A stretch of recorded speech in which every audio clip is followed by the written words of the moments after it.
Bonjour à toutes et à tous et j'espère que vous allez bien. On se retrouve aujourd'hui pour lire la scène 1 de l'acte 3 de la tragédie Phèdre par Jean Racine. Scène 1. Phèdre, Œnone. Phèdre. Ah, que l'on porte ailleurs les honneurs qu'on m'envoie. Importune, peux-tu souhaiter qu'on me voie? De quoi viens-tu flatter mon esprit désolé? Cache-moi plutôt, je n'ai que trop parlé. Mes fureurs au dehors ont osé se répandre. J'ai dit ce que jamais on ne devait entendre. Ciel, comme il m'écoutait, par combien de détours l'insensible a longtemps éludé mes discours, comme il ne respirait qu'une retraite prompte, et combien sa rougeur a redoublé ma honte. Pourquoi détournais-tu mon funeste dessein? Hélas, quand son épée allait chercher mon sein, a-t-il pâli pour moi? Me l'a-t-il arraché? Il suffit que ma main l'ait une fois touché. Je l'ai rendu horrible à ses yeux inhumains, et ce faire malheureux profanerait ses mains. Œnone. Ainsi, dans vos malheurs ne songeant qu'à vous plaindre, vous nourrissez un feu qu'il vous faudrait éteindre. Ne vaudrait-il pas mieux, digne sang de Minos, dans de plus nobles soins chercher votre repos, contre un ingrat qui plaît recourir à la fuite, régner, et de l'État embrasser la conduite? Phèdre. Moi régner?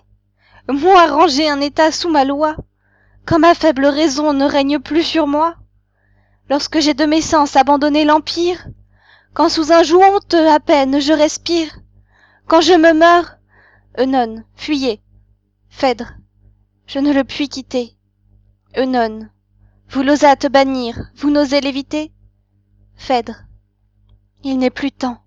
Il sait mes ardeurs insensées. De l'austère pudeur les bornes sont passées. J'ai déclaré ma honte aux yeux de mon vainqueur, et l'espoir, malgré moi, s'est glissé dans mon cœur. Toi-même rappelant ma force défaillante, et mon âme déjà sur mes lèvres errante. Par tes conseils flatteurs, tu m'as su ranimer, tu m'as fait entrevoir que je pouvais l'aimer. Œnone. Hélas, de vos malheurs innocente ou coupable, de quoi pour vous sauver n'étais-je point capable? Mais si jamais l'offense irrite à vos esprits, pouvez-vous d'un superbe oublier les mépris? Avec quels yeux cruels sa rigueur obstinée vous laissez à ses pieds, peu s'en faut, prosterner, que son farouche orgueil le rendait odieux, que Phèdre en ce moment n'avait-elle mes yeux? Phèdre. Œnone, il peut quitter cet orgueil qui te blesse. Nourri dans les forêts, il en a la rudesse. Hippolyte, endurci par de sauvages lois, entend parler d'amour pour la première fois. Peut-être sa surprise a causé son silence, et nos plaintes peut-être ont trop de violence. Œnone. Songez qu'une barbare en son sein l'a formée. Phèdre.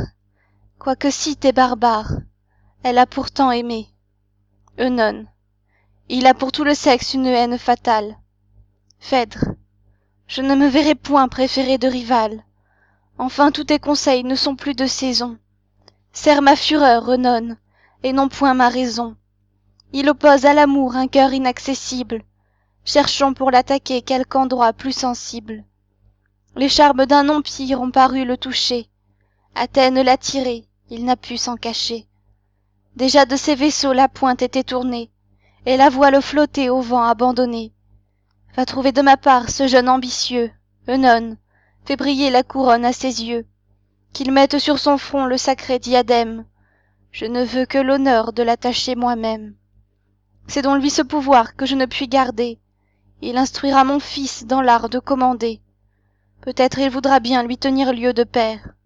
Je mets sous son pouvoir et le fils et la mère. Pour le fléchir enfin tente tous les moyens. Tes discours trouveront plus d'accès que les miens.